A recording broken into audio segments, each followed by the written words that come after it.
उत्सर्जन क्या है दोस्तों समझाएंगे, है ना। तो शरीर से अपशिष्ट पदार्थ को बाहर निकालना उत्सर्जन कहलाता है। यानी शरीर से अपशिष्ट का मतलब होता है खराब पदार्थ को बाहर निकाला उत्सर्जन कराता है। लीवर जो है अमोनिया हमारे शरीर में खराब पदार्थ होता है, उसको क्या कर देता है, यूरिया में बदल देता है। समझ में आ गया दोस्तों। शरीर का मुख्य उत्सर्जन क्या हो जाएगा, वृक्क। यानी उत्सर्जन तो ऐसे बहुत सारा है, जैसे कि त्वचा से पसीना और नमक निकलता है ना। इसी प्रकार अगर हम बात कर लेते हैं फेफड़ा से, तो CO2 है ना, ये सब ऑक्सीजन ये सब होता है, निकलता है। लेकिन मुख्य उत्सर्जन का है तो क्या हो जाएगा दोस्तों, वृक्क हो जाएगा। अब यहाँ पे याद रखना वृक्क की संख्या 2 होता है। वृक्क का आकार सेम की बीज की तरह होता है और वृक्क का भार 140 ग्राम होता है। तो ओवरऑल ये पेज आपको समझ में आ गया होगा। नेक्स्ट पेज समझते इधर। वृक्क के बाहर पेरिटोनियम नामक झिल्ली पाया जाता है ना। फेफड़ा के बाहर अगर बात कर लेते हैं तो प्लूरा मेम्ब्रेन नामक झिल्ली पाया जाता है। और हार्ट यानी कि दिल के बाहर अगर बात कर लेते हैं तो पेरिकार्डियम नामक झिल्ली पाया जाता है। उसी प्रकार वृक्क के बाहर कौन सा झिल्ली पाया जाता है, पेरिटोनियम नामक झिल्ली। तो आप इसको गौर से समझने का कोशिश कीजिएगा।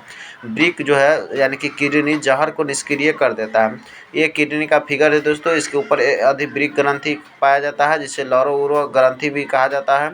यहाँ से 2 नस निकलता है वृक्क से, जिसे मूत्रवाहिनी कहते हैं। और यहाँ पर जहाँ पे जमा होता है उसे मूत्राशय कहते हैं, जहाँ से निकलता है उसे मूत्रमार्ग कहते हैं ना।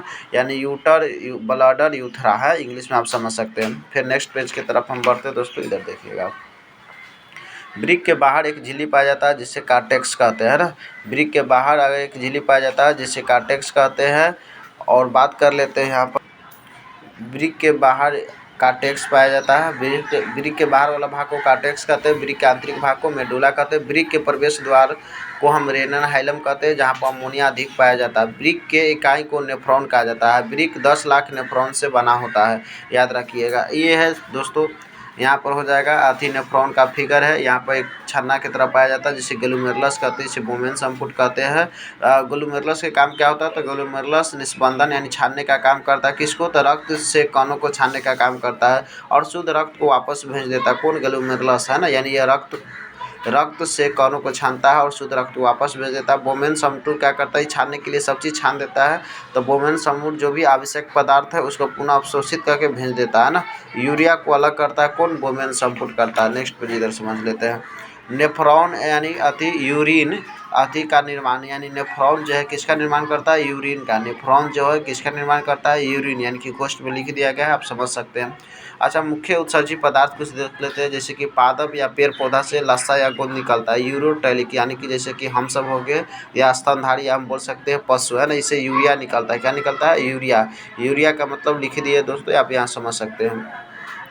इसके बाद यहाँ यूरिकोटैलिक समझ लेते हैं। यूरिकोटैलिक से क्या निकलता है, यूरिक अम्ल। क्या निकलता है, यूरिक अम्ल। ये यूरिया है, यूरिक अम्ल है। जैसे पक्षी और सरीसृप। एमिनोटैलिक जिससे अमोनिया निकलता है, जैसे कि मछली और कीट हो गया। ग्वानोटैलिक से क्या निकलता है, ग्वानिन, जैसे कि मकड़ी हो गया। नेक्स्ट पे समझ लेते हैं। यहाँ पर वृक्क में पथरी अति बन जाता है, जिससे कैल्शियम किसका बना होता है, कैल्शियम ऑक्जिलेट का। गठिया बीमारी में यूरिक अति अम्ल की मात्रा बढ़ जाता है।